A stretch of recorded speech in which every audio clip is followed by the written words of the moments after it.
O áudio que vocês vão ouvir agora é parte do podcast Xadrez Herbal. Caso vocês queiram ouvir mais sobre esse assunto e outros temas de política internacional, é só ir em xadrezherbal.com. Sem mais delongas, passemos para o primeiro bloco do Giro de Notícias.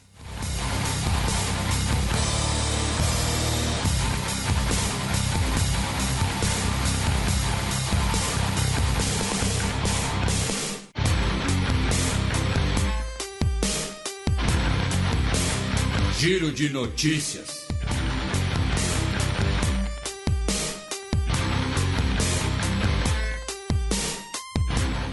Notícia da sexta-feira passada, dia 8 de julho. Presidente da Palestina e premier israelense conversam antes de visita de Biden. Então, essa notícia ela é da última sexta-feira, porém, ela só foi divulgada, só foi revelada no sábado, dia 9. Então, a conversa correu na sexta, porém a divulgação da conversa só foi feita no sábado. No sábado nós tivemos o Eid, o Eid al-Adha, e foi a primeira vez em que o presidente da Palestina e o premier israelense conversaram diretamente em 5 anos. O Naftali Bennett não conversou com o Mahmoud Abbas em nenhum momento, e o Netanyahu ficou vários anos sem esse contato direto. O governo israelense, inclusive, diminuiu um pouco a potencial importância dessa conversa, dizendo que ela foi parte de uma série de ligações feitas pelo Yair Lapid para desejar um bom Eid a diversos líderes muçulmanos importantes para Israel. Então, que ele teria feito ligações similares a diversas outras lideranças. De qualquer maneira, é uma conversa importante e, claro, o timing dela acaba sendo muito importante. E a gente vai falar bastante, a gente vai acabar dividindo, devido à estrutura do programa, mas o Joe Biden, ele passou os últimos 2 dias em Israel. Hoje, sexta-feira, dia 15, ele visitou a Palestina, ele visitou Belém, onde ele se encontrou com o Mahmoud Abbas, a gente vai falar disso mais pra frente, e também hoje ele pousou na Arábia Saudita. Então, nós temos essa conversa antes da visita do Biden, que pode sinalizar alguma coisa, e mais interessante que essa conversa telefônica, o Benny Gantz, o ministro da Defesa israelense, e candidato a primeiro-ministro de Israel, se encontrou com o Mahmoud Abbas. Uma conversa pessoalmente em Ramallah, que é a capital da Palestina. A capital administrativa. O Estado da Palestina reivindica Jerusalém Oriental como sua capital. Então, segundo a nota da presidência palestina, foi para preparar uma atmosfera calma antes da visita do Joe Biden, e criar um horizonte político comum para evitar ações e medidas que deteriorem a atual situação. O Benny Gantz disse no seu perfil do Twitter que a visita foi para segurança e coordenação civil em preparação para a visita do Joe Biden. Então, nós temos aqui os aspectos mais óbvios dessas conversas, então questões de segurança, questões de cooperação, antecipar parte das pautas, porém existe uma outra questão interessante, que é em relação à normalização das relações entre a Arábia Saudita e Israel. Nós estamos num caminho progressivo de normalização dessas relações. E a normalização entre a Arábia Saudita e Israel, hoje, dia 15 de julho de 2022, é uma questão de tempo. É uma mera questão de tempo. Então é possível também que tenha sido uma conversa nesse sentido. Olha, a Arábia Saudita, que é a última potência árabe regional ali, porque se a gente pensar que a Síria está devastada pela guerra, o Iraque devastado por invasão dos Estados Unidos, guerra civil e tudo mais. Então pode ter sido, olha, as conversas estão girando nesse sentido, então é bom a Palestina, entre aspas, na visão israelense, se tocar e a gente assinar logo algum acordo, alguma coisa de cooperação. Enfim, pode ter sido nesse sentido também. Em outras 2 notícias palestinas, e a gente vai falar mais desse assunto, repito. Em outras 2 notícias palestinas, o relatório Crianças e Conflitos Armados, assinado pela Organização das Nações Unidas, foi publicado revelando que no ano de 2021, em relação à Palestina, 78 jovens palestinos foram mortos, 982 foram feridos e 637 foram presos por autoridades israelenses. Tá? O secretário-geral da ONU, Antônio Guterres, no documento, o documento é assinado pelo secretário-geral, inclusive, disse que se esses números se repetirem em 2022 sem melhoras significativas, Israel pode ser considerado um país que viola os direitos da juventude de outra população. E ele pediu no documento, né, lembrando que o secretário-geral da ONU é uma figura neutra, né, então ele não pode exigir, ele não pode, né, mas ele pediu ao fim do regime de detenção administrativa israelense em relação aos palestinos. E também em relação à Palestina, a família da Shireen Abu Akleh, né, a jornalista de origem palestina, com nacionalidade dos Estados Unidos, que foi morta, né, e também tivemos aquelas cenas lamentáveis no seu funeral, a gente falou bastante desse assunto aqui no programa, a família dela solicitou um encontro com o Joe Biden, com a delegação de Joe Biden, lembrando que ela tinha cidadania dos Estados Unidos, porém o pedido foi rejeitado. Ainda em Israel, notícia do último domingo, dia 10. Gantz anuncia nova coalizão para eleições israelenses. O Benny Gantz, né, atual ministro da Defesa e candidato a primeiro-ministro, quase foi primeiro-ministro, ele anunciou uma coalizão entre o partido dele, o Azul e Branco, com 8 assentos. Lembrando que a coalizão original do Azul e Branco era entre o Benny Gantz e o Yair Lapid, que é o líder do Yesh Atid. Tá? Eles se separaram durante as negociações para a formação de coalizão, e agora o Benny Gantz anunciou uma coalizão entre o Azul e Branco dele e o Nova Esperança, que é um partido do Gideon Saar, que era uma liderança importante do Likud, tá? Um partido, né, o principal partido de direita, o partido do Netanyahu. O Gideon Saar, ele desafiou Netanyahu para eleições internas no Likud, foi derrotado, aí ele saiu e formou o partido dele, o Nova Esperança. Né? E aí agora, o Nova Esperança, que tem 6 assentos no Knesset, o Azul e Branco com 8, eles juntos têm 14, se tornam a terceira maior bancada do parlamento israelense, e eles vão concorrer juntos às eleições. E aí tem uma questão interessante.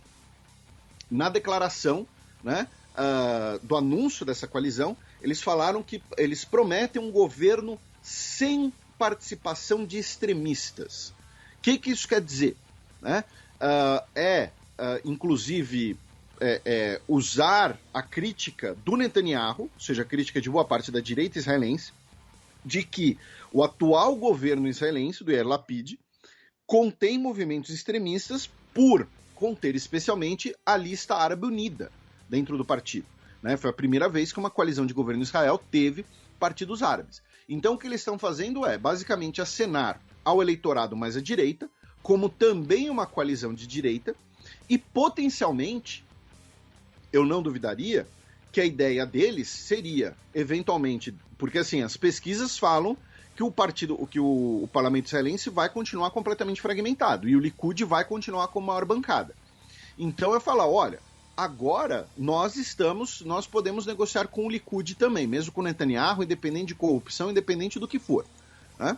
Então eles falando para o Yair Lapid, olha, a gente também quer chegar lá, então é cada um por si. É um recado interessante para as eleições que teremos em Israel. 2 notícias da última terça-feira, dia 12 de julho. Rússia detecta primeiro caso de varíola de macaco.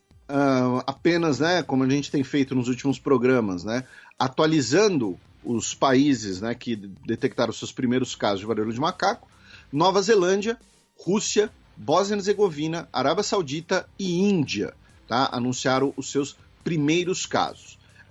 Além desses países que anunciaram os seus primeiros casos, a Espanha passou dos 3.000 casos. Agora nós temos 4 países, né, com mais de 1.000 casos: Alemanha, Espanha, Estados Unidos e Reino Unido. A Espanha é o país do mundo que mais registrou casos, porém, curiosamente, o país fora da Europa que está com o maior crescimento de número de casos é o tal do Brasil. Né? O Brasil que já tem mais de 300 casos confirmados.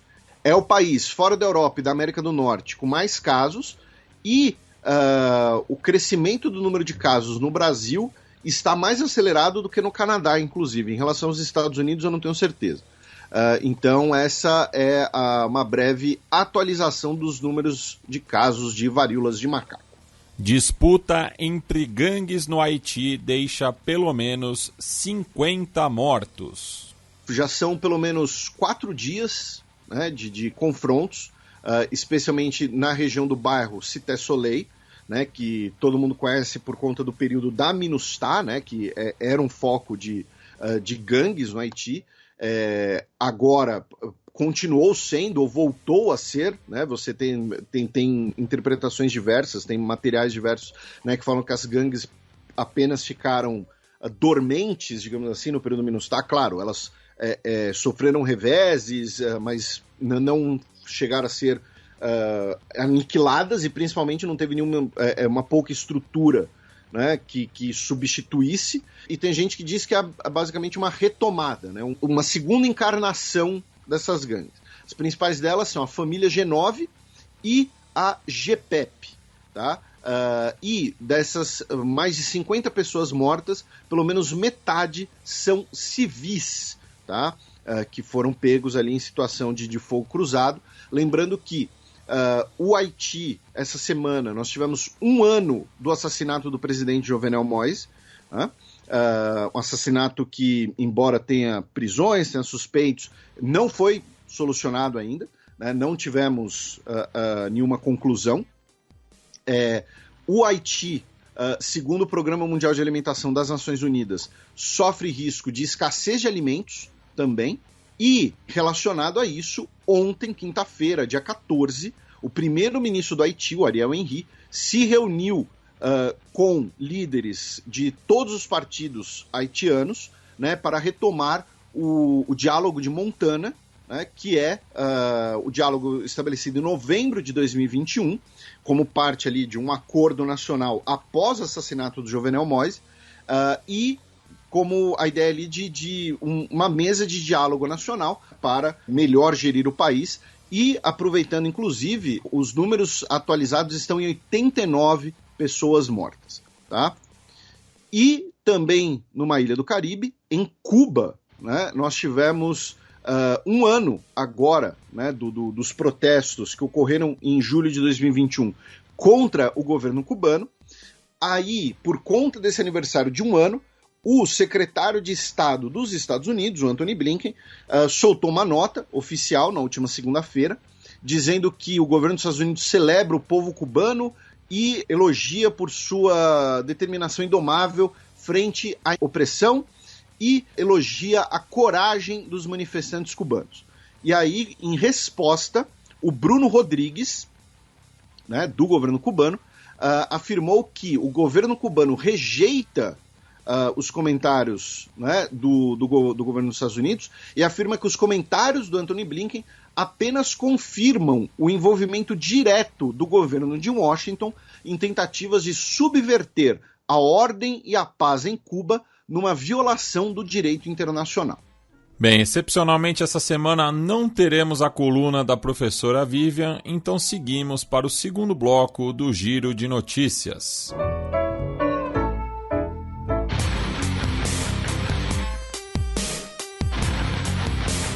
Giro de Notícias.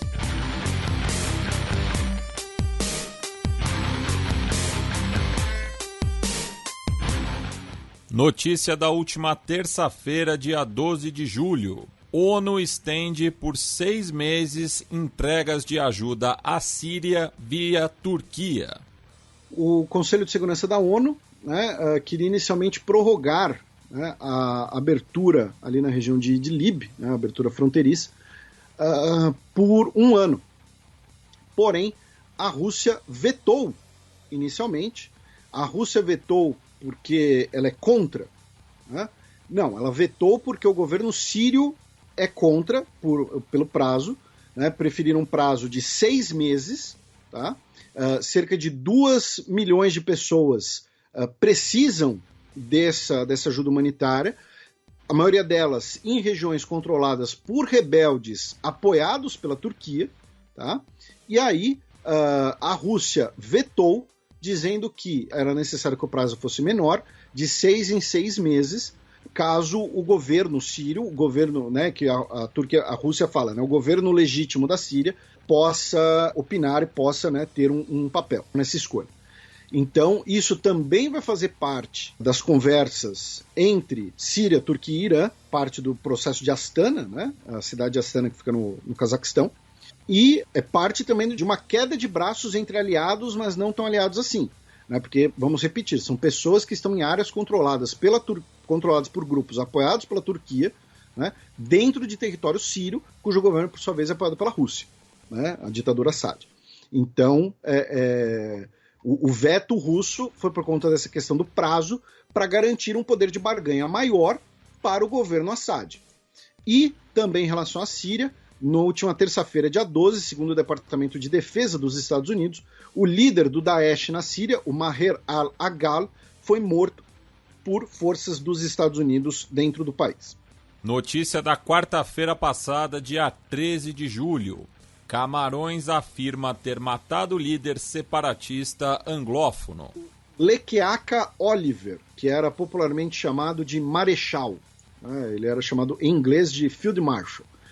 Ele era líder de uma das principais milícias anglófonas na região da Amazônia, e ele é um ex-soldado camaronês, inclusive, e, segundo o governo camaronês, o Batalhão de Intervenção Rápida, que é uma unidade de elite das forças camaronesas, localizaram ele e parte do seu grupo na região de Mengi, realizaram uma operação que o matou, e depois foram, inclusive, publicadas fotos, né, da operação e tal, para assegurar a morte. Eu não fui olhar as fotos, eu recomendo que ninguém vá olhar as fotos, mas então o principal líder separatista da Amazônia foi morto por forças camaronesas. Ainda no continente africano, 2 notícias da África do Sul. Uma delas foi que, no último dia 9 de julho, em 2 incidentes separados, 20 pessoas morreram em tiroteios, em 2 incidentes separados, em 2 bares na África do Sul. Tá? Um em Orlando, tá? Que fica em Soweto, na África do Sul. Inclusive é o local, né, onde tem o Orlando Pirates, né, que é um dos principais times de futebol da África do Sul. E o outro foi na região de Zulu-Natal. Tá? No de Zulu-Natal, 2 pessoas foram presas, 4 vítimas fatais, 8 pessoas feridas num ataque à pistola num bar. No outro, tá, no incidente de Soweto, 16 pessoas morreram e 7 pessoas ficaram feridas depois que um grupo armado entrou no bar disparando contra as pessoas. Tá? Ainda não se sabe a motivação, mas, né, um grupo armado entra atirando num bar, imagino que tem a ver com questões de crime organizado, enfim, alguma coisa assim, não me parece ter sido uma coisa completamente a esmo. E também na África do Sul, hoje, nós tivemos uma manifestação de integrantes do Congresso Nacional Africano contra o presidente Cyril Ramaphosa. Tá? O Congresso Nacional Africano, que é o partido do presidente, né, o partido do Mandela, e cerca de 300 pessoas, integrantes do partido, se manifestaram contra o Cyril Ramaphosa, dizendo que ele está envolvido em diversos escândalos pessoais e sua condução política do país está levando o país à ruína e à divisão. Tá? Ainda no continente africano, só que ontem, quinta-feira, 14 de julho, Mali suspende todas as novas rotações das forças de paz da ONU. O que isso significa, basicamente? Né? Que o Mali vai, pouco a pouco, encerrar a missão da ONU. Por quê? Nós temos o contingente da missão armada da ONU no Mali, e esses contingentes são sempre... nós temos uma rotação. Né? Então, a MONUSCO já dura um tempão, a MINUSTAH durou 10 anos, não são as mesmas pessoas que vão ficar lá 10 anos. Né? Então não manda lá um militar brasileiro, um militar indiano, um militar de onde for, ele vai ficar 10 anos no Congo, 10 anos no Haiti. Não. Você fica um período, volta, aí volta para outro período, eventualmente, ou não. Então o que o Mali fez foi foram duas coisas. Primeiro, chegaram 49 soldados da Costa do Marfim para substituir o contingente marfinense que foi embora. E o Mali prendeu os militares marfinenses. Deteve eles, falando, olha, vocês vieram aqui sem autorização. E suspendeu a rotatividade. Então isso significa que daqui a pouco vai ter um contingente de algum país, alguma nação, que vai embora, porque vai acabar o prazo deles, e aí na hora de chegar o novo contingente, o Mali vai falar, não está autorizado, não vai vir. E aí, progressivamente, né, nós vamos ter a missão minguando, sem substitutos. Então é uma forma do governo militar do Mali, né, diminuir progressivamente, ao ponto de eventualmente acabar, a missão da ONU no Mali. Tá? Eu fui colar aqui, né, o país com mais militares no Mali é o Chad, seguido por Bangladesh, Senegal, Togo e Egito. Tá? E aí o governo da Costa do Marfim, obviamente, né, já solicitou, né, a libertação dos seus 49 soldados, né, que foram presos pelo Mali, supostamente por terem, né, chegado lá de maneira irregular, de maneira não aprovada, e dizendo que é um incidente grave e que espera a total colaboração das autoridades do Mali. Aproveitando esse gancho, né, na Costa do Marfim, teremos agora, nesse final de semana, um encontro entre o atual presidente, o Taha, e os dois ex-presidentes que o antecederam, o Ngabo e o Henri Konan Bedi, como preparação dos esforços, né, para as eleições que serão realizadas em 2025. Se somar os três, são eles que governam a Costa do Marfim desde 93. Tá? Todos os presidentes da Costa do Marfim desde 93 são eles, né? São esses três. Então eles vão realizar pela primeira vez um encontro ali entre essas três lideranças políticas para conversar sobre as próximas eleições marfinenses. Para quem quiser uma leitura, né, mais aprofundada sobre o assunto, vai lá no Al Jazeera, que inclusive fala da necessidade de renovação das lideranças políticas marfinenses, né, já que o presidente tem 80 anos, o Ngabo tem 77 e o Bedi tem 88. Né, então, uma renovação política talvez seja realmente adequada. E a gente vai ver a renovação vai ser quem? Os filhos deles. Abaixa o volume, porque lá vem Breaking News. Reino Unido declara emergência nacional por temperaturas excepcionais. Pois é, a gente durante o programa falou de várias notícias de hoje, dia 15, né? E meio que acabou sobrando essa pro Breaking News, é um Breaking News não muito, né?